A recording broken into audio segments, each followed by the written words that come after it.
नमो अरिहन्ताणम् नमो सिद्धाणं नमो आयर्याणम्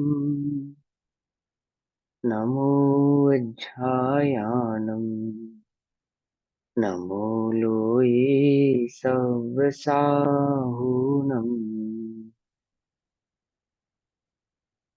ओंकारं बिन्दुसंयुक्तम् नित्यं ध्यायन्ति योगिनः कामदं मोक्षदं चैव ओंकाराय नमो नमः। मङ्गलं भगवान् वीरो मङ्गलं गौतमो गणी मङ्गलं कुन्दकुन्दार्द्यो जैनधर्मोऽस्तु मङ्गलम्। सर्वमङ्गलमाङ्गल्यं सर्वकल्याणकारकं प्रधानां सर्वधर्माणां जैनं जयतु शासनम्। नमः समय साराय स्वानुभूत्य चिकासते चित्स्वभावाय भावाय सर्वभावान्तरच्छिदे।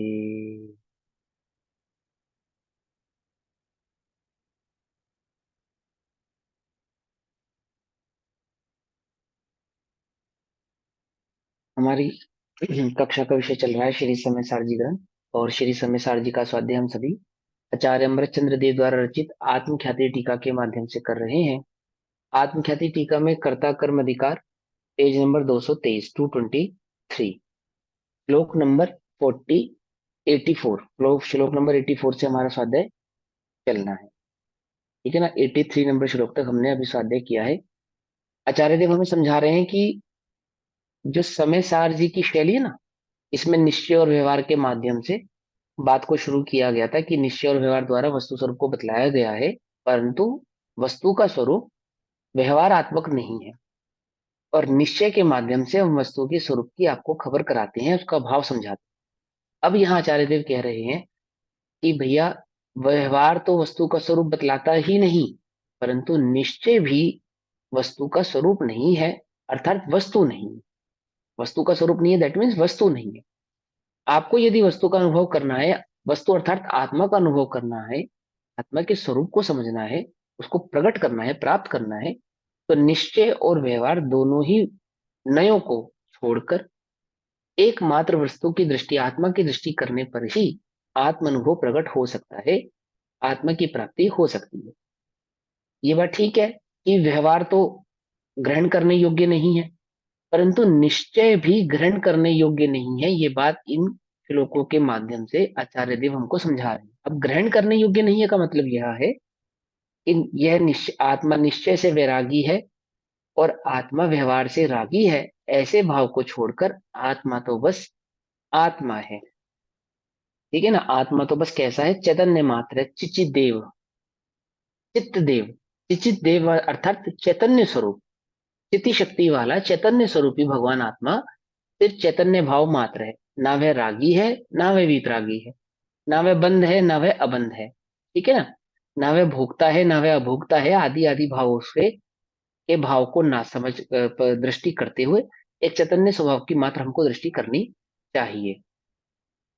एकस्य नित्यो न तथा परस्य, ना वह नित्य है और ना ही वह चिच्ची अनित्य देव है। का एक बारी ठीक है ना। संधि विच्छेद करके बताना भैया। चित चिच्ची देव अर्थात चैतन्य देव, चिच्ची देव यानी चित्त, चित्त चित्त प्लस स्वभाव वाला। हाँ, चित्त प्लस चित्त है वो, चित्त चैतन्य, चित्त स्वभाव वाला चैतन्य देव। नित्यम तस्य नित्यम निरंतर नित्य चित्त स्वरूप, चित्त देव, चित्त स्वरूप, चित्त चैतन्य स्वरूप। ठीक है ना। चित्त स्वरूप जीव खलु चित अवस्थित चित्त स्वरूप ही है। चित्त देव, चित्त स्वरूप वाला आत्मा चित्त स्वरूप ही है, चित्त देव। ठीक है ना। श्लोक नंबर 84 सभी को समझ में आ गई ना बात, कोई कंफ्यूजन तो नहीं किसी को। ठीक, अब अच्छा, पढ़ते हैं ये आगे। ऐसे समझ में आ रहा है, ये चित्त प्लस एव ऐसे है ये फिर। हाँ, चित प्लस है चिचिदेव, चैतन्य स्वरूपी भगवान आत्मा चैतन्य स्वरूप ही है, चिचिदेव। एकस्य वाच्यो न तथा परस्य, 84 श्लोक नंबर 84, 223 पेज नंबर। एकस्य वाच्यो न तथा परस्य इति द्योर्द्वावीति पक्षपातौ यस्तत्त्ववेदी च युतपक्षपात पातस्तस्यास्ति नित्यं खलु चिच्चिदेव। वाच्य अर्थात जीव वाच्य है, अर्थात वचन से कहा जा सके ऐसा है। ठीक है ना, यानी वचन के द्वारा इस जीव को समझाया जा सकता है ऐसा, ये व्यवहार का कथन है, ये व्यवहार का कथन है।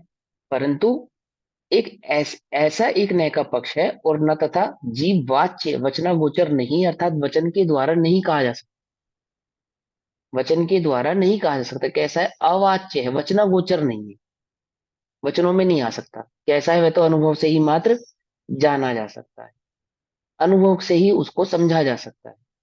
एक नय ऐसा कहता है, परंतु आत्मा वाच्य है या अवाच्य है, ऐसे नयों के पक्ष को छोड़कर मात्र आत्मा की जो दृष्टि करे, उसको वह आत्म तत्व प्रकट होता है, प्राप्त होता है। ऐसा एक नय का पक्ष है, और जीव वाच्य अर्थात वचनागोचर नहीं है, ऐसा दूसरे नय का पक्ष है। इति इस प्रकार चिति चित स्वरूप जीव के संबंध में दो नयों के दो पक्षपात अर्थात दो पक्षपात हैं। यह तत्ववेदी चयुत पक्षपात, जो तत्ववेत्ता पक्षपात रहित है, तत्व को जानने वाला, वस्तु को जानने वाला, है ना, भाव को जानने वाला, आत्मा के भाव को जानने वाला। तत्व का मतलब समझ रहे ना, तत्व का कहने का मतलब है वो आत्मा के भाव को समझता है। क्या है? वह वस्तु को समझता है। वो क्या करता है कि वह दोनों ही नयों का पक्ष ना करता हुआ, अर्थात दो नयों की दृष्टि ना करता हुआ, निश्चय से ऐसा हूं व्यवहार से ऐसा हूं, निश्चय से ऐसा हूं व्यवहार से ऐसा हूं, ऐसा नहीं। आत्मा मात्र को जो देखता है, आत्मा मात्र की जो दृष्टि करता है, उसे निरंतर ही चित स्वरूप जीव अस्थि चित स्वरूप ही है। उसके लिए तो आत्मा कैसा है? चैतन्य मात्र ही है, चैतन्य से अधिक कुछ नहीं है। वो चैतन्य चैतन्य चैतन्य ही वह जीव है। कौन? किसके लिए वो चैतन्य है? जिसको जिसको दोनों नयों की बात समझ में आती है। जिसको दोनों नए समझ में नहीं आए हैं, उसको चैतन्य स्वरूप भी समझ में नहीं आएगा। ये भी एक विडंबना है। दोनों नयों को भी समझना है, और दोनों नयों की दृष्टि भी नहीं करनी है। नई दृष्टि नहीं करनी है मतलब दोनों नयों को पकड़ना नहीं है, वस्तु को समझना है। ये दोनों नय किसको समझला रहे हैं? वस्तु को बतला रहे हैं, वस्तु को समझा रहे हैं। ठीक है ना, उस आत्म तत्व को समझा रहे हैं। एकस्य नाना न तथा परस्य इति द्योर्द्वावीति पक्षपातौ यस्तत्त्ववेदी च युत पक्षपातस् तस्यास्ति नित्यं खलु चिच्चिदेव। श्लोक नंबर 85। जीव नाना रूप है, अर्थात बहुत प्रकार नाना रूप है, यानी कि उसके बहुत प्रतिभेद हैं, भेद रूप है। नाना रूप है दैट मीन्स भेद रूप है। ठीक है ना, जैसे अनंत गुणात्मक कहते हैं ना, तो अनंत गुणों को कहने पर अनंत भेद की है उसके अंदर, तो वहां नाना रूप है कहने का मतलब है भेद स्वरूप है। एक बात, दूसरा एक अर्थ विशेष हो और गया है ना, नाना स्वरूप का। वो की उपेक्षा से हो जाए, मतलब विशेष हो हाँ गया जी। ना, हाँ विशेष हो गया विशेष ना। है ना। हाँ हाँ विशेष है, विशेष। सुनो, गुणों की एक बस, उपेक्षा हाँ समझो शांति से। जीव नाना रूप है, नाना रूप है कहने का मतलब भेद रूप है, एक तो ये अर्थ होता है। और नाना रूप है इसका कहने का दूसरा अर्थ ये भी होता है कि बहुत पर्यायों वाला है। जैसे देव भी है, नारकी भी है, मनुष्य भी है, आदि आदि ऐसा भी है। तो बहुरूपी भी है, ऐसा भी कहते हैं, और भेद वाला है ऐसा भी कहते हैं, नाना रूप है। ऐसा एक नए का पक्ष है। और जीव नाना रूप नहीं है, अर्थात बहुत रूप नहीं है, बहुत भेद नहीं है जीव के अंदर। ठीक है ना, मतलब कि वह एक ही है, जिसको शुद्धो कहते हैं ना, शुद्धो एक ही है ऐसा। ऐसा दूसरे नए का पक्ष है। इस प्रकार चित स्वरूप जीव के संबंध में, चैतन्य स्वरूपी जीव के संबंध में दो नयों के दो पक्षपात है। यह तत्ववेदी चयुत पक्षपात, जो तत्ववेत्ता पक्षपात रहित है। ठीक है ना, अर्थात जो दोनों नयों के पक्षों में उलझा नहीं है, पक्षपात रहित है, दोनों पक्षों के नयों में उलझा हुआ नहीं है। ठीक है ना, दोनों दोनों नए उसको अच्छे से समझ में आए हैं कि व्यवहार नय से जीव को किस स्वरूप से कहा गया है, और निश्चय नय से जीव का क्या स्वरूप समझाया गया है। दोनों नयों से किसको समझाया उसने? ये दोनों नयों को समझ के उसने जीव को समझा है। दोनों नयों के माध्यम से उसने जीव की दृष्टि की है। तो क्या कहते हैं, जो जो तत्ववेत्ता पक्षपात रहित है, उसे निरंतर चित्त स्वरूप जीव यानी चैतन्य स्वरूपी जीव चैतन्य स्वरूप ही है, अन्य कुछ नहीं है। ठीक है ना। अर्थात नाना रूप है या नाना रूप नहीं है ऐसी दृष्टि ना करता हो, वह तो चैतन्य स्वरूप जीव का ही एकमात्र उपभोग करता है, आनंद करता है ना, उसकी दृष्टि करता है। एकस्य चेत्यो न तथा परस्य चितिद्योर्द्वावीति पक्षपातौ यस्तत्त्ववेदी च युतपक्षपातस्तस्यास्ति नित्यं खलु चिच्चिदेव। 86। एकस्य दृश्यो न तथा परस्य चितिद्योर्द्वावीति पक्षपातौ यस्तत्त्ववेदी च युतपक्षपातस्तस्यास्ति नित्यं खलु चिदेव। 87 और 88। एकस्य वेद्यो न तथा परस्य इति द्योर्द्वावीति पक्षपातौ यस्तत्त्ववेदी च युतपक्षपातस्तस्यास्ति नित्यं खलु चिदेव। चैत्य जीव चैत्य अर्थात चेता जाने योग्य है। चेता चेता जाने योग्य है मतलब चेतने योग्य है मतलब का क्या होता है अर्थ?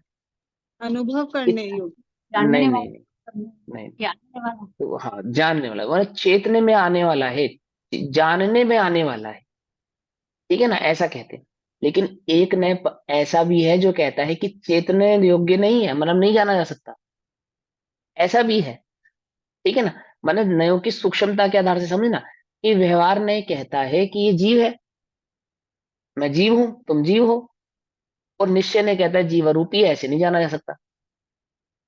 समझे नहीं समझे। एक कह रहा है कि जाना जा सकता है, ये जीव है, एक इंद्रिय जीव है, दो इंद्रिय जीव है, तीन इंद्रिय जीव है, आदि आदि। अरूपी है, अरूपी होता हुआ भी, नहीं जानने वाला होता हुआ भी चेता जा सकता है, जाना जा सकता है।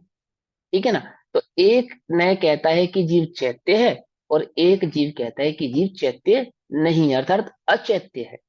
अचैत्य कहने का अर्थ अजीव है ऐसा नहीं। चैत्य माने जाना जा सकता है। चेतो चेतो, चेतो चेतो अर्थात उठो उठो, जानो जानो, समझो समझो। कहते ना चेतो, जाग रे भगवान आत्मा, चेत रे क्या भजन है, मैं मौन शब्द भूल गया। चेतन। हाँ जाग जा। भजन में, हाँ जाग जाए ना। तो चेत माने, चैत्य माने जानने में आ जाए या जागृत चेतन जानने में आ प्राणी कर जाए। आत्म की अगवानी। हाँ उसमें एक शब्द आता है चैत्य संदर्भ में कहना चाहता हूँ मैं कि वहां चेतो रे प्यारे, तो चेतो मतलब कि जागो, समझो, अर्थात जानो। समझ, तुम्हारी चेतना में ये बात आई या नहीं आई, अर्थात तुम्हें ये बात समझ में आई या नहीं आई, पकड़ में ही बात। तो जीव चैत्य है यानी चेतने योग्य है, एक से ऐसा एक नय का पक्ष है, और जीव चैत्य नहीं है, तभी एक नय का पक्ष है कि नहीं जाना जा सकता। ठीक। लेकिन इस प्रकार चित स्वरूप के जीव के संबंध में दो नयों के दो पक्षपात हैं, यानी दो प्रकार के नयों से दो बातें समझाई जाती है। एक कहता है चेतने योग्य है, एक कहता है चेता नहीं जा सकता। तो भी जो तत्ववेत्ता है वह पक्षपात रहित है, उसे निरंतर चित्त स्वरूप जीव चित्त स्वरूप ही है। चैतन्य स्वरूप जीव कैसा है, एकमात्र चैतन्य स्वरूप ही है। देखो मैं आपको समझाता हूँ, कुछ लोग इसमें कंफ्यूज हो सकते हैं, कंफ्यूजन यहाँ कहाँ हो रही है, जो मैं समझ पा रहा हूँ मैं वो आपको समझाता हूँ। जैसे आप निश्चयभाषी का स्वरूप पढ़ोगे, तो निश्चयभाषी के स्वरूप में पंडित टोडरमल जी कहते हैं कि आत्मा अपरिणामी है, मतलब कि जो आत्मा है वह सिद्ध समान है, कर्मों से बंधा नहीं है। ऐसा तू कहता है कि मुझे कुछ करने की आवश्यकता नहीं है, कर्मों से तो बंधा ही नहीं है आत्मा। लेकिन द्रव्य तो शुद्ध शुद्ध पर्यायों का पिंड है, लेकिन द्रव्य तो शुद्ध शुद्ध पर्यायों का पिंड है। तो किस अपेक्षा से ये बात कहता है, ये पंडित टोडरमल जी ने वहां पे अपने एक भाव को समझाया। तो इस भाव से आपको क्या समझ में आया। तो हम एक प्रश्न पूछते हैं इसके ऊपर आप सभी से कि आत्मा परिणामी है या आत्मा अपरिणामी है। आत्मा परिणामी है या आत्मा अपरिणामी है। समझ गया मैं आपका उत्तर, आपने उंगली उठाई। अभी रुको, और कोई कौन कौन देना चाहेगा इस बात को समझाना चाहेगा। नहीं, जो कभी उत्तर नहीं देते वो लोग उत्तर दो ना, तो अच्छी बात है। ये पी जैन कौन है। पूजा दीदी है? पूनम जैन, पूनम ये जैन। मेरी फ्रेंड है, अच्छा मेरी पूजा फ्रेंड है। दीदी, अच्छा अच्छा। तेरी कौन सी फ्रेंड आ गई? चलो, अरे मेरी भैया क्लास कक्षा है भैया, ये सब बातें। सरोज जैन है ना ये दीदी, आंटी आप बताओ, सरोज आंटी जी, आत्मा परिणामी है या आत्मा अपरिणामी है? आत्मा अपरिणामी है, लेकिन हाँ परिणामी भी है। हाँ, है ना? देखो आगे ना, देखो बातें। आत्मा अपरिणामी है लेकिन परिणामी भी है। तत्ववेत्ता वो है जो परिणामी और अपरिणामी दोनों को जानता है, परंतु परिणामी और अपरिणामी के चक्कर में ना पड़ता हुआ चैतन्य स्वरूप भगवान आत्मा का अनुभव करता है। कुछ बात समझ में आई नहीं है? आत्मा परिणामी है, आत्मा अपरिणामी है, अनुभव कैसे करूं? परिणामी का अनुभव करूं या अपरिणामी का अनुभव करूं? किसका करूं? कि भैया चैतन्य का अनुभव होता है, ना परिणामी का होता है ना अपरिणामी का होता है। कि कैसी बात कर रहे हो? कि हाँ, वस्तु को समझने के लिए उसके परिणामी पक्ष को भी समझना पड़ता है और उसके अपरिणामी पक्ष को भी समझना पड़ता है। तो पंडित टोडरमल जी जो वहां पे समझा रहे हैं निश्चय भाषी को, वो क्या कह रही हैं कि तुझे आत्मा का अनुभव हुआ है? बोल। तुझे तत्व में तो निरुद्धमी हो गया, तत्व अभ्यास में तो तू निरुद्धमी हो गया, और तत्व की तुझे प्राप्ति नहीं हुई। और तू कहता है कि आत्मा अपरिणामी है, परंतु आत्मा तो शुद्धाशुद्ध पर्यायों का पिंड है, अर्थात आत्मा तो परिणामी भी है। अरे जिस नए से तू कह रहा है उसका एक प्रतिपक्ष नय भी है। कुछ बात समझ में नहीं? तू कहता है कि आत्मा तो मैं तो कर्मों से बना नहीं हूं, तू ये कहता है, परंतु एक नय ऐसा भी है जो कहता है कि आत्मा कर्मों से बंधा है। तो तू तू कौन से आत्मा का अनुभव करता है? बंधे हुए का अनुभव करता है या नहीं बंधे का अनुभव करता है? बता, कौन से आत्मा का अनुभव करता है? कुछ बात समझ में नहीं? तो जिसे आत्मा का अनुभव नहीं हुआ है वो क्या करता है? वो नयों का पक्षपात करता है। नयों का पक्षपात करता है अर्थात परिणाम, मैं तो अपरिणामी हूं, मैं तो अपरिणामी हूं, तो उसको कहते हैं आत्मा अपरिणामी, आत्मा तो परिणामी भी है। कौन कहता है आत्मा मात्र अपरिणामी है? पकड़ गई नहीं पकड़ में? तो वहां उसको समझाते हैं कि ऐसा जो पक्षपात करेगा, अर्थात तू जो नयों से वस्तु को पकड़ेगा तो तुझे वस्तु समझ में नहीं आएगी, वह आत्मा समझ में नहीं आएगा। क्यों? क्योंकि वह आत्मा कैसा है? वह चैतन्य मात्र है, चैतन्य के अनुभव में, चैतन्य की दृष्टि में ही प्रकट होता है। तो मैं उसको परिणामी मानूं या अपरिणामी मानूं? कि चैतन्य भाव की दृष्टि करने वाले उसको परिणामी अपरिणामी जानते हुए भी, ध्यान से समझना, चैतन्य भाव मात्र मानते हैं। क्या? ना परिणामी मानते हैं ना अपरिणामी मानते हैं। ठीक है ना? वो अनुभव करने वाला उसको परिणामी कहे कोई ऑब्जेक्शन नहीं है, अपरिणामी कहे कोई ऑब्जेक्शन नहीं है, और समझने की दृष्टि से उसको परिणामी और अपरिणामी कहा जाए कोई ऑब्जेक्शन नहीं है। ठीक है ना? क्योंकि परिणामी कहकर मात्र शुद्ध पर्यायों का परिणमन होता है, ऐसा नहीं है। ऐसा नहीं है। जब हम द्रव्य को परिणामी कहते हैं तो वहां पे शुद्ध और अशुद्ध दोनों ही पर्याय उसमें गर्भित हो जाती है। सिद्धों में ये बात लागू नहीं होती, लेकिन द्रव्य अपेक्षा से जब ये बात कही जाती है कि द्रव्य तो शुद्ध अशुद्ध पर्यायों का पिंड है, ऐसा कहा जाता है, तो वहां पे उसके परिणामिक भाव को समझाया जाता है। क्योंकि परिणाम में कैसा होता है? स्वाभाविक पर्याय और व्यंजन पर्याय, जिनको आप विभाव पर्याय कहते हैं। विभाविक पर्याय भी, दोनों ही पर्यायों का वहां पे परिणमन होता है, इसलिए वहां पे शुद्ध अशुद्ध पर्यायों का परिणमन वहां पे कहा जाता है। ठीक है ना? समझना इस बात इसमें को तो आपने बहुत। शुद्ध शुद्ध पर्यायों में से व्यंजन पर्याय लिए, स्वभाव व्यंजन पर्याय, विभाव व्यंजन पर्याय। हाँ, अर्थ पर्यायों में अशुद्धता कहते हैं किसी अपेक्षा से, ठीक है ना, होती हाँ, है, वो विभाव लेकिन अर्थ स्थूलता पर्याय से में जैसे कथन होता है। निषाद हाँ कषाय वाला हाँ, होता है ना लेकिन उसमें। जो जो जर्नल जो कथन होते हैं वो स्थूल होते हैं। पर्याय संबंधी परिणाम संबंधी जो कथन होते हैं वो स्थूल होते हैं। जब उनको डिटेल में समझोगे तब वहां पे उनके भेद करके समझाया जाता है, उनके सूक्ष्म और अन्य स्वभावों को समझाया जाता है। जैसे व्यंजन का अर्थ मैंने पहले भी बताया, क्या अर्थ होता है व्यंजन का? मिली जुली। क्या अर्थ मिली पर्याय, होता है? हाँ, दो दो दो जगह अर्थ की होते मिली। हैं। व्यंजन के दो अर्थ होते हैं। एक होता है जैसे आप व्यंजन पकाते हो तो क्या पकाते हो व्यंजन? कि कुछ सामग्रियों के मिले जुले मिश्रण को व्यंजन कहते हैं। ठीक है ना? व्यंजन मिला जुला, मिला जुला को स्वापर भी कहते हैं, स्वापरापेक्ष भी कहते हैं मिले जुले को। और व्यंजन का एक अर्थ होता है आकार। अच्छा, एक अर्थ होता है आकार। क्यों होता है एक अर्थ आकार और एक अर्थ मिला जुला? क्यों, कहाँ पे कहाँ लगाएंगे? कि जब हम सिद्धों के जो पद्मासन या खड़गासन भाव को प्रकट करते हैं तो वहां पे व्यंजन पर्याय का अर्थ आकार होता है, मिला जुला नहीं होता है, क्योंकि वो पर्याय मिली जुली पर्याय नहीं है। ठीक है ना? पर अरिहंतों के अनंत दशा को या अन्य जीवों की जो दशा है, इनकी पर्यायों को मिली जुली पर्याय की अपेक्षा से व्यंजन कहा जाता है। पकड़ में ही बात। तो वहां पे स्वभाव और विभाव पर्याय का जब हम भेद करेंगे, तो वहां पे दो प्रकार समझने पड़ेंगे। एक व्यंजन का अर्थ मिला जुला और एक व्यंजन का अर्थ आकार। तो यहाँ किस अपेक्षा से कहा जा रहा है, उस अपेक्षा को वहां पे समझना पड़ेगा। निराकारी सिद्ध भगवान, आत्मा निराकारी है। निराकारी आत्मा को भी साकार कहना, साकार कहते हैं नहीं कहते हैं कि भगवान सिद्ध भगवान कैसे विराजमान है, बोलो। तो पद्मासन या खड़गासन आत्मा के प्रदेश, आत्मा के प्रदेशक गुण की वो है पर्याय। ना, पर प्रदेशत्व गुण की पर्याय है, क्योंकि प्रदेशत्व गुण है, कोई ना कोई आकार होगा। तो उस आकार की अपेक्षा से वहां पे उनको व्यंजन ऐसा नाम पड़ेगा। और किसकी अपेक्षा से, आकार की अपेक्षा से, ना कि मिली जुली की अपेक्षा से। और अन्य पर्यायों में, विभाव पर्यायों में, वहां पे मिला जुला ऐसा अर्थ करना पड़ेगा, यानी कर्मों से मिली हुई भावों से मिला हुआ भाव है ना, उस अपेक्षा से वहां पे अर्थ किया जाएगा। ठीक। फिर अरिहंतों को भी व्यंजन मतलब मिली जुली पर्याय में शामिल करेंगे अरिहंतों को, अरिहंतों को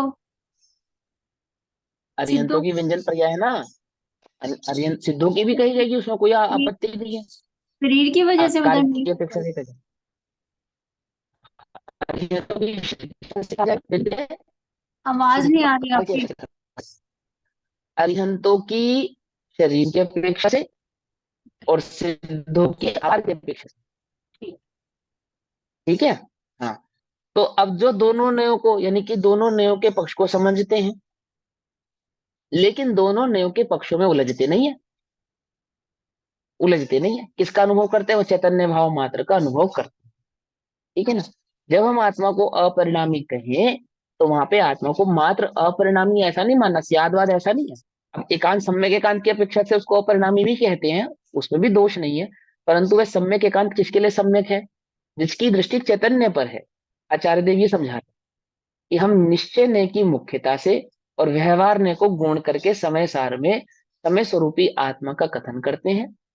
परंतु तुम निश्चय को भी ग्रहण ना करके उस चैतन्य भाव मात्र को ही ग्रहण करना, जिसके संदर्भ में हम निश्चयात्मक नय के माध्यम से उस वस्तु स्वरूप का कथन कर रहे हैं। समझ रहे आप। हम जिस वस्तु के संदर्भ में कथन कर रहे हैं, तुम हमारे कथन को ना पकड़ के वस्तु को पकड़ना। तुम हमारे कथन की दृष्टि ना करके कथन के माध्यम से वस्तु की दृष्टि करना। ठीक, ये बात यहाँ पे आचार्य देव हमको समझाते हैं। अब क्या कहते हैं, एकस्य दृश्यो न तथा परस्य। जीव दृश्य है, यानी देखे जाने योग्य है, देखा जा सकता है। मैं जीव हूं या अजीव हूं, दिख रहा हूं या नहीं दिख रहा, है ना। और जीव नहीं देखा जाता, ऐसा भी कहा जाता है ना। केवली ने जीव देखे नहीं देखे, अरूपी जीव केवली को दिखाई दे रहे नहीं दिखाई दे रहे कि अरूपी रूप से ही दिखाई देते हैं। जानना देखना उनका काम है, अरूपी भाव को ही देखते हैं। तो आप नयों में मत अटको। ठीक है, एक नय कहता है अरूपी है, एक नय कहता है रूपी है। एक नय कहता है जाना जा सकता है, एक नय कहता है नहीं जाना जा सकता। एक नय कहता है कहा जा सकता है, एक नय कहता है नहीं कहा जा सकता। और दोनों ही नय कैसे हैं, सत्यार्थ हैं, भूतार्थ हैं। ठीक है ना। व्यवहार नय की अपेक्षा से व्यवहार नय सत्यार्थ है, भूतार्थ है। निश्चय नय की अपेक्षा से निश्चय नय सत्यार्थ है, भूतार्थ है। पूर्व रंग में पढ़ा था नहीं सब बातें। और अब क्या कहते हैं कि दोनों ने सत्यार्थ और भूतार्थ होते हुए भी दोनों नेव की दृष्टि ना करके तुम एक चैतन्य भाव मात्र की दृष्टि करो। ठीक। तो क्या कहते हैं, दूसरा ने ऐसा कहता है जीव दृश्य नहीं है। इस प्रकार चैतन्य स्वरूप जीव के संबंध में दो नयों के दो पक्षपात है। तत्ववेदी एक पक्षपात था, जो तत्ववेदता पक्षपात रहित है, उसे निरंतर चैतन्य स्वरूप जीव चैतन्य स्वरूप ही है, चैतन्य मात्र भाव मात्र ही है। चैतन्य का अर्थ होता है जो जानने में आए, अनुभव में आए, जो है चैतन्य है ना। उस चैतन्य को जानने और देखने चित्त शक्ति की अपेक्षा से समझाते हैं, और उसी जानने और देखने को ज्ञान दर्शन वाला कहा जाता है। समझ रहे हो? ये संधि समझ में आ रही है? इनकी एलोब्रेशन कहाँ से होता है, चैतन्य से चिति, चिति से ज्ञान दर्शन, जानने देखने वाला, आदि आदि ऐसे।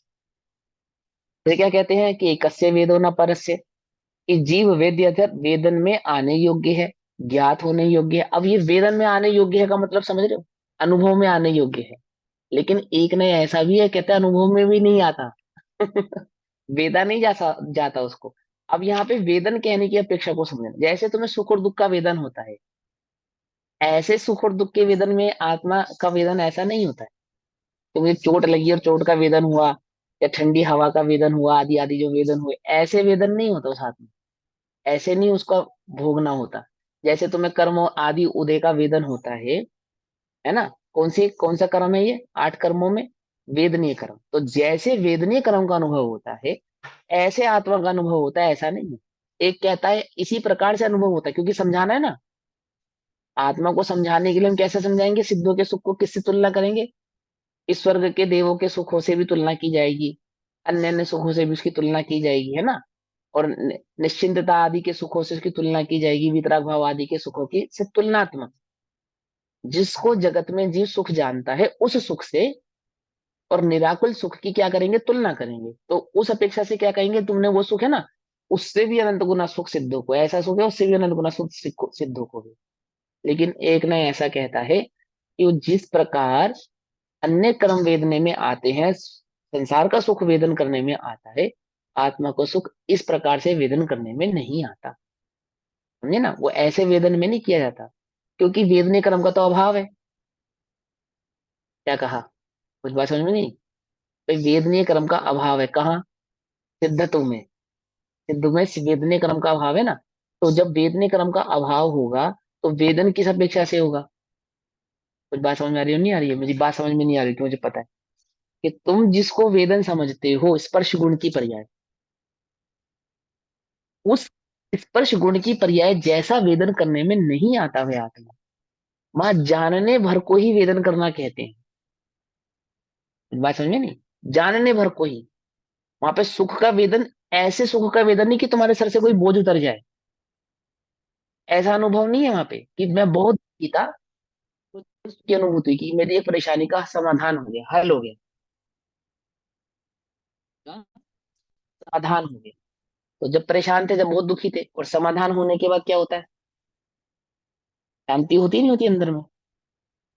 एकदम रिलैक्स फील करते हो ना। ऐसा आत्मा का अनुभव नहीं होता।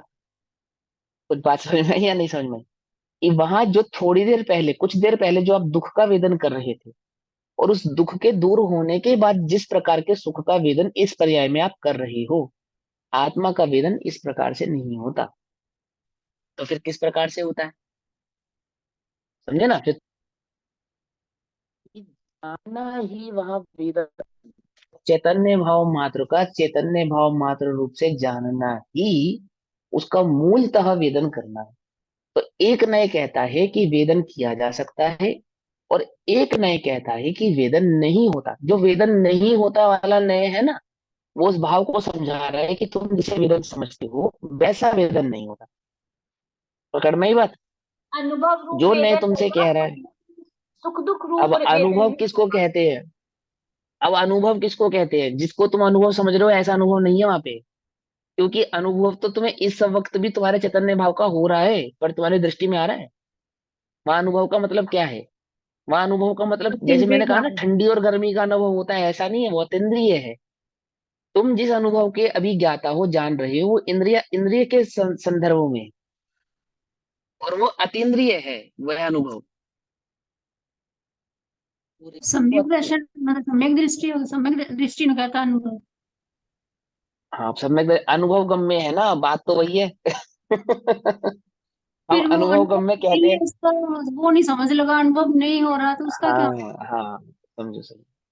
वही तो, क्योंकि क्योंकि स्वरूप की दृष्टि नहीं कर रहा ना, इसलिए उसका अनुभव नहीं हो रहा। जब तक अनादि से किस में रत है वो?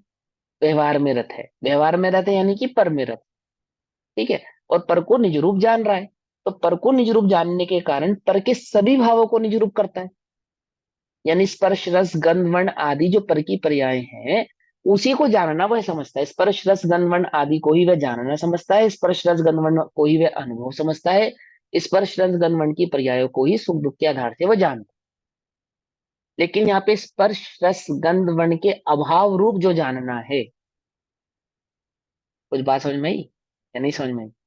वो जानना भर, वो चैतन्य भाव भाव का जानना भर ही वहां पे अनुभव है। अब तुम अनुभव जिसको समझते हो, तुम अनुभव जिसको कहते हो कि तुम्हें, मुझे जिंदगी का बहुत अनुभव है, तो क्या अनुभव है तुम्हें जिंदगी का? तो चैतन्य का ऐसा अनुभव नहीं है जैसा तुम्हें जिंदगी का अनुभव है। मैंने बाल जो है धूप में सफेद नहीं किए। तो कैसे किए? ये अनुभव से किए। तो वो अनुभव की बात नहीं है यहाँ पे, कि जिस अनुभव से तुमने अपने बाल सफेद किए हैं, ठीक है ना। जैसा शक्कर का तुम्हें अनुभव है, जैसा इमली का तुम्हें अनुभव है, ऐसा आत्मा का अनुभव नहीं है। ऐसा नहीं है वो अनुभव। वो इंद्रियातीत है। तुम जिस अनुभव को जानते हो वो इंद्रिय के माध्यम से जानते हो। वो सारा परोक्ष है। पकड़ में ही बात नहीं? पकड़ में मेरी बात कन्वे हो रही है आप तक? नहीं हो रही है? समझ यहाँ रही हूँ। समझना कि वहाँ समझ वहाँ में ये आ रही है कहते अभी। हैं कि जीव वेद्य है। ऐसा भी एक नय कहता है। परंतु एक नय यह भी कहता है कि जीव वेद्य नहीं है, वेदन में नहीं आता। अब वेदन में नहीं आता का मतलब क्या है? कि तुम जिसको वेदन समझते हो ऐसा वेदन में नहीं आता। तुम जिसको अभी तक अनुभव समझे बैठे हो ऐसे अनुभव में नहीं आता। अच्छा, क्या कल्पना है तुम्हारी? अब मुझे बताओ। जैसे मैं तुमसे पूछूं कि जब तुमको क्या लगता है कि तुम्हें जब आत्मा अनुभव होगा तो कैसा होगा? कुछ डिस्क्रिप्शन दो। इतने साल हो गए तुम्हें पढ़ते हुए, समझते हुए, तो थोड़ा डिस्क्राइब करो मुझे कि क्या महसूस होता है तुम्हें, क्या समझ में आया कि जब वो अनुभव होगा आत्मा का तो कैसा होगा? कि कुछ तो चतुर होंगे, वो क्या कह देंगे कि अवक्तव्य है। ऐसे भी चतुर होंगे, वो ऐसा भी कहेंगे कि अनुभव तो हुआ है पर कहा नहीं जा सकता, जैसे घी का स्वाद। अभी कह देंगे। समझे नहीं मेरी बात को? लेकिन आप अल्टीमेटली बात को ध्यान से समझना। आचार्य देव समझा रहे हैं ना उसी अनुभव को। कहाँ से समझा रहे हैं? वक्तव्य करके कर रहे हैं, नहीं कर रहे हैं उसी बात का? कह देते वो तो घी के स्वाद जैसा है, कह देते। पर इतनी मेहनत किस किस लिए कर रहे हो वो? कि ऐसा कोरा नहीं समझाया जा सके ऐसा भी नहीं है, लेकिन वाच्य यानी कहकर समझाया जा सके ऐसा भी नहीं है। दोनों ही बात है। अनुभव जिसको हुआ है वह तो जानता है कि अनुभव कैसा होता है। अब जिसको नहीं हुआ है, यदि उससे पूछा जाए कि तुमने अनुभव के विषय में जितना भी पढ़ा, यानी उस आत्मा के संदर्भ में जितना भी तुमने पढ़ा है, समझा है, जाना है, समय सार, नियम सार, प्रोचेस सार आदि के माध्यम से, गुरुदेव आदि के माध्यम से, तो आप हमें बताओ कि आपको आत्मा का अनुभव हुआ या नहीं हुआ? कि नहीं हुआ? तो प्रश्न ये है कि क्या लगता है आपको कि जब होगा तो कैसा होगा? बोलो कैसा होगा? कि जब बिल्कुल शांति छा जाएगी, एकदम ठंडक हो जाएगी, आदि आदि, या बोझ उतर जाएगा सर के ऊपर से, या कोई टेंशन नहीं रहेगी, चिंता नहीं रहेगी, मुझे मेरा भान ही नहीं रहेगा, आदि आदि। माने कितनी सारी बातें उसके संदर्भ में आपके चित्त में घूम सकती हैं। घूम सकती हैं, हो सकती हैं, कोई बड़ी बात नहीं है, हो सकती है ना। अब मुझे बताओ कि कैसे बताओगे उस अनुभव को? जिसको नहीं हुआ है उसके लिए समझाया जा रहा है ये, कि भैया वो वेदक है, लेकिन एक नए ऐसा भी है जो ये कहता है कि वह आत्मा वेदक नहीं है, अर्थात वेद्य नहीं है। वेद उसका आप अनुभव नहीं कर सकते। लिखा ना इसमें, वेद में आने योग्य अर्थात ज्ञात होने योग्य है। और एक कहता है कि ज्ञात होने योग्य नहीं है। तो जब जो ज्ञात ही नहीं होगा उसका अनुभव कैसे होगा? क्या? तो जानने में ही नहीं आएगा, उसका अनुभव कैसे करोगे आप? बताओ मुझे। कि भैया तुम जिसको अनुभव समझते हो ऐसा ज्ञात नहीं होगा। तुम जिसे जानना समझते हो ऐसा जानना नहीं होगा। तुमने जानने की जो परिभाषा आज तक समझी है, कब तक मिथ्यात्व की अवस्था में जिसे तुम जानना समझ रहे थे, ऐसा जानना नहीं होता वो। क्योंकि क्यों है? क्यों क्यों नहीं होता? क्योंकि मिथ्या दृष्टि गे लुब्ध है, ज्ञान लुब्ध नहीं है। वो गेय से ज्ञान होना मानता है। पकड़ में ही बात? मिथ्या दृष्टि की दृष्टि कैसी है? वो गेय से ज्ञान होने वाली दृष्टि है। और सम्यक दृष्टि की कैसी दृष्टि है? कि वह ज्ञान मात्र को जानता है, गेय से ज्ञान होना नहीं मानता। अब गेय से ज्ञान होता है या नहीं होता है, या ज्ञान गेय लुब्ध होता है, आदि आदि, ये कहाँ से? कि नयों के माध्यम से इसको समझा जाता है। नयों के माध्यम से इसको समझा जाता है, और समझने के बाद दृष्टि किसकी की जाती है? तो उस चैतन्य भाव की दृष्टि की जाती है। उस चैतन्य का जो अनुभव है वह कैसा है? कि एक नय कहता है कि वेद योग्य है, और एक नय कहता है कि वेदन में आने योग्य नहीं है। नहीं है कहने वाला निश्चय नहीं है, परम शुद्ध निश्चय नहीं। वो कहता है कि वह आत्मा नहीं जाना जा सकता। नहीं जाना जा सकता, दैट मीन्स जैसा मिथ्या दृष्टि समझ रहा है जानने को, जानने के भाव को, ऐसा जाना नहीं जा सकता। समझे या नहीं समझे? भैया विद धातु है ना, विद से वेदन बना है। विद हाँ, का विद से अर्थ वेदन बना है। है जानना। ठीक है। जानना। हाँ, मिथ्या दृष्टि इष्ट अनिष्ट कल्पनाओं सहित पर पदार्थों को जानता है। ठीक है, साथ में जानता है। उसकी हाँ इष्ट अनिष्ट हाँ, कल्पना साथ चलती हैं। और साथ सम्यक चलती है, ठीक दृष्टि है। की और ज्ञानी की अलग है। ऐसे तो वेद अरहंत हाँ, भगवान को भी वेदनी कर्म का उदय है, साता वेदनी का। उदय है। ठीक है। हाँ है ना। है। हाँ, तो लेकिन लेकिन उनके लेकिन साता वेदने कर्म का उदय होने पर भी साता वेदनी कर्म के उदय के माध्यम से आत्मा जानने में नहीं आता उनको। आत्मा नहीं का नहीं अनुभव उसके आधार से नहीं करते, वो साता नहीं वेदने नहीं। शरीर तक सीमित है, हाँ, और शरीर तक ही सीमित आत्मा है। में नहीं है। हाँ, वो शरीर तक सीमित है। यहाँ बात चल रही है आत्मा के अनुभव की, ठीक है ना। हाँ यहाँ पे हाँ। बात चल रही है उसकी। अब जैसे आपने कहा कि वो वेदने से वेदन बना, जो वेदा जाए वो वेदन उससे के भाव में बनता है। लेकिन मिथ्या दृष्टि वेदना किसको समझता है कि उसके लिए वेदन है गे लुब्धता। समझे, गेय के माध्यम से जो ज्ञान होना है उसको वो वेदन मानता है। और यहाँ बात उल्टी हो जाती है पूरी की पूरी। गेय का तो वहां पे कोई भाव ही नहीं है, और मात्र जानना है। और किसको जानना है? कि जानने को जानना है। क्या कह रहे हैं, कुछ बात समझ में नहीं आ रही है? एक होता है इसको जानना, एक होता है किसी को नहीं जानना, जानने को जानना। अब ये कैसा होता है? कुछ बात समझ में नहीं आई? गेय को जानना और एक जानने को जानना। ये जानने को जानना कैसा होता है? ये बोले ऐसा नहीं होता जैसा गेय को जानना होता है।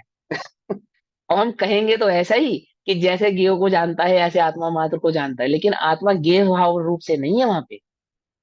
ये नए है कि हम आपको गेय के माध्यम से उस आत्मा को कहेंगे कि ज्ञानी के ज्ञान में आत्मा ही गेय है, ऐसा कहेंगे। लेकिन ज्ञानी के ज्ञान में आत्मा ही गेय है, ऐसे आत्मा समझ में नहीं आए, ऐसे समझ में नहीं आएगा। ये तो शब्द की बात है कि ज्ञानी के ज्ञान में आत्मा ही गेय है।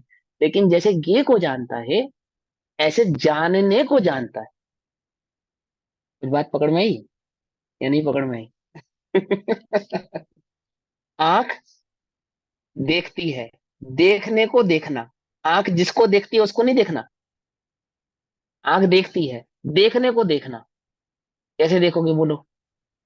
कुछ बात समझ में आई? देखने को देखना। अब बोले ये अनुभव की बात है, वो ये बता ही नहीं। बताई नहीं जा सकता। ये बात पक्की है कि देखने की दृष्टि नहीं है। देखने वाले, जब देखना है ना, देखना, देखने की जो क्रिया हो रही है, देखने का देखना हो रहा है। शब्द समझ में आए नहीं समझ में आए?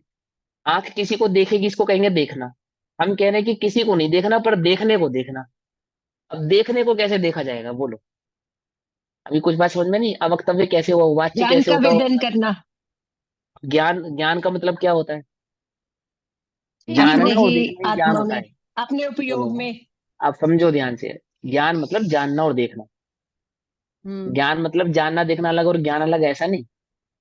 नहीं। हाँ। ज्ञान का अर्थ ही होता है जानना और देखना। तो हम्म। जानना किसको जानना? इस जानने को अपने जानना। को। अब ये अपने को तुमने कहा ना, ये नहीं है वहां बात। अपने को मतलब ये हुआ ज्ञान कि में मैं ज्ञायक अलग। ही झलक रुको में भैया, आए। रुको रुको, शांति रुको। मैं अलग हो गया, जानने वाला अलग हो गया। अपने को जानने में ये भेद है। अपने को जानने में ये भेद है कि मैं अलग और जानने वाला अलग। अपने को जानना यानी जानना एक अलग क्रिया हो गई, और जो जानने में आ रहा है वो एक अलग क्रिया हो गई। पकड़ में आई? और यहाँ कहते हैं कि जानने वाला ही ज्ञायक है। ज्ञायक को जानने का मतलब है जानने को जानना। चैतन्य का मतलब है चैतन्य मात्र होने का मतलब, समझ रहे हो? जाग तो जीव उबोच है का मतलब समझते हो? कैसा है? केवल अनुभव से ही जाना जा सकता है। वो कहते हैं अवेद्य है, वेदा नहीं जा सकता। ठीक है। ऐसे दोनों नयों के स्वरूप को समझकर, जो दो नए पक्षपात नहीं करता है, इस प्रकार चित स्वरूप जीव के संबंध में दो नयों के दो पक्षपात हैं। और जो तत्ववेत्ता पक्षपात रहित है उसे निरंतर चित्त स्वरूप जीव चैतन्य स्वरूप ही है। चित्त स्वरूप मात्र ही, वह चैतन्य भाव मात्र ही है। मैं जानता हूं ऐसा नहीं, मैं जानने वाला हूं ऐसा भी नहीं। जानना भर है जहां। कुछ बात समझ में आई? चैतन्य भाव का मतलब जानना ही मैं हूं। मैं जानने वाला हूं ये भी भेद है। मैं जानता हूं ये भी भेद है। मैं ही जानने स्वरूप हूं, यह भेद है। जानना ही मैं हूं। कुछ बात पकड़ में आ रही है? अभेद भाव की बात को समझ में आ रहा है? तो वह जानता है, किसको जानता है? कि आत्मा को जानता है। अब ये तो नयों का कथन है, क्योंकि अवक्तव्य बात है ना, उसको वक्तव्य कहकर कहना पड़ेगा कि आत्मा को जानता है। मैं अलग हुआ, जानना अलग हुआ। बोलो भैया, अनंत गुणात्मक आत्मा शुद्ध है या अशुद्ध है? शुद्ध है यानी कि भेद रूप है या अभेद रूप है? जानना आत्मा से भेद रूप है क्या? जैसे आंख देखती है, तो शरीर और आंख में भेद है, भले ही अभेद रूप से दिख रही है तुम्हें। पकड़ में ही बात नहीं? पकड़ में ही। और वहां कहते हैं आंख ही शरीर है, शरीर ही आंख है। कुछ बात पकड़ में आई? ज्ञान ही आत्मा है, आत्मा ही ज्ञान है। आत्मज्ञानम स्वयं ज्ञानम, ज्ञानाद अन्यत करोति किम। कुछ बात पकड़ में आई या नहीं पकड़ में आई? जानना भर ही है वो, बस। ठीक, ऐसा। अब आगे बढ़ते हैं 88 के बाद 89। एकस्य भातो न तथा परस्य स्थितिर्द्वावीति पक्षपातौ यस्तत्त्ववेदी च युतपक्षपातस् तस्यास्ति नित्यं खलु चित्यदेव। 89। भात, जीव भात अर्थात प्रकाशमान अर्थात वर्तमान प्रत्यक्ष है। एकस्य ऐसा एक ने का पक्ष है, तथा जीव भात नहीं है अर्थात वर्तमान प्रत्यक्ष नहीं है, ऐसा दूसरे ने का कथन है। जैसे वर्तमान में जो हमें ज्ञान है वह प्रत्यक्ष ज्ञान नहीं, परोक्ष ज्ञान है, ऐसा एक नए का कथन है। और एक नए ऐसा कहता है कि जो ज्ञान है वो प्रत्यक्ष ही है। ठीक है ना? दोनों नयों का कथन है। उलझना मत, उलझना मत। क्या करना? दोनों नयों की बात को समझना, समझकर क्या करना? इस दोनों नयों के पक्ष से रहित उस चैतन्य स्वभाव भाव मात्र की दृष्टि करना। क्यों? क्योंकि दोनों नए किसकी सिद्धि के लिए हैं? आत्मा की सिद्धि के लिए है। आत्मा की दृष्टि करने वाले को दोनों नए समझ में आते हैं, अर्थात दोनों नए समझ में जिसको आते हैं उसको एक चैतन्य भाव मात्र की दृष्टि होती है। तो आत्मा को जानने वाला कैसा है? कि दोनों पक्षों का पात, यानी कि दो पक्षों का ग्रहण ना करता हुआ, दोनों पक्षों के माध्यम से वस्तु स्वरूप को ग्रहण करके आत्मा कैसा है उसके लिए? कि चैतन्य भाव मात्र ही है। अनुभव करने वाला क्या कह रहा है? कि किसी ने कहा कि आत्मा भात अर्थात प्रकाशमान है, प्रत्यक्ष जानने में आता है। किसी ने कहा कि आत्मा प्रत्यक्ष जानने में नहीं आता। अनुभव करने कहने वाला कहता है ओह वह तो चैतन्य भाव मात्र, भैया यहाँ पे वह तो वर्तमान प्रत्यक्ष चैतन्य भाव मात्र है। प्रत्यक्ष किस भाव से लिया? व्यवहार में वर्तमान प्रत्यक्ष कहते हैं इस ज्ञान को, जो हम जान रहे हैं, प्रत्यक्ष जान रहे हैं, पेंसिल प्रत्यक्ष जान रहे हैं, इसको की भाव प्रत्यक्ष से? जान रहे हैं। हाँ, व्यवहार में व्यवहार को भी प्रत्यक्ष कहा जाता है, निश्चय में व्यवहार को परोक्ष कहा जाता है। वर्तमान जो ज्ञान है ना हमारा, मतिश्रुत अवधि मन पर्याय में जो मतिश्रुत हमारा ज्ञान है, व्यवहार ने की अपेक्षा से ये प्रत्यक्ष ज्ञान है, लेकिन निश्चय ने की अपेक्षा से ये परोक्ष ज्ञान। समझ में आई बात? अब एक और सुनो कि जो हमें अभी अनुभूति होगी, आत्मानुभूति जो होती है, किस में? चौथे गुण स्थान में, पांचवें गुण स्थान में, छठे गुण स्थान में। इस अनुभूति को एक नए कहता है परोक्ष है, एक नए कहता है प्रत्यक्ष है। प्रत्यक्ष स्वसंवेदन ऐसा भी कहता है, और एक नए आगम में ऐसा भी है तो कहता है कि चौथे गुण स्थान में जो अनुभूति होती है वो प्रत्यक्ष नहीं होती, परोक्ष होती है। कर्णन योग में ऐसे दोनों ही प्रकार की नयों की बात आती है। अनुभव करने वाला कैसा है? प्रत्यक्ष और परोक्ष दोनों भावों को जानता है, समझता है, चक्कर में दोनों के नहीं पड़ता, एक चैतन्य भाव मात्र है उसकी ही दृष्टि करता है। मतलब क्या है? वे नयों की बातों को सुनकर, नए की बातों को पढ़कर शंकाशील नहीं है। किसके संदर्भ में? आत्मा के संदर्भ में। उलझा हुआ नहीं है। किसके संदर्भ में? आत्मा के संदर्भ में। दोनों नयों के माध्यम से उसने किसकी सिद्धि की है? उस आत्म तत्व की सिद्धि की है, नयों की सिद्धि नहीं की है। उसका स्यादवाद ज्ञान कैसा है? कि नयों में अटका हुआ नहीं है, नयों में उलझा हुआ नहीं है, नयों के पक्षपात से घिरा हुआ नहीं है। कैसा है? कि उनके माध्यम से उस वस्तु स्वरूप का उसने आनंद किया है, वेदन किया है, भोग किया है। और क्या जाना है? कि वे आत्मा चैतन्य भाव मात्र है, अन्य कुछ नहीं है, अन्य कुछ नहीं। समझे बात? चैतन्य भाव मात्र है। ठीक। भाई, तुमको हलवा दिया खाने के लिए और पूछा कैसा लगा, तो क्या कहोगे? कैसा लगा? भाई तुम्हें पसंद होगा तो कहोगे अच्छा लगा, बढ़िया लगा। ठीक है ना? कोई कहे कि मीठा लगा तो हलवा तो मीठा होता ही है। मीठा तो शक्कर भी खा लेते तुम, वो भी तुम्हें मीठी लगती।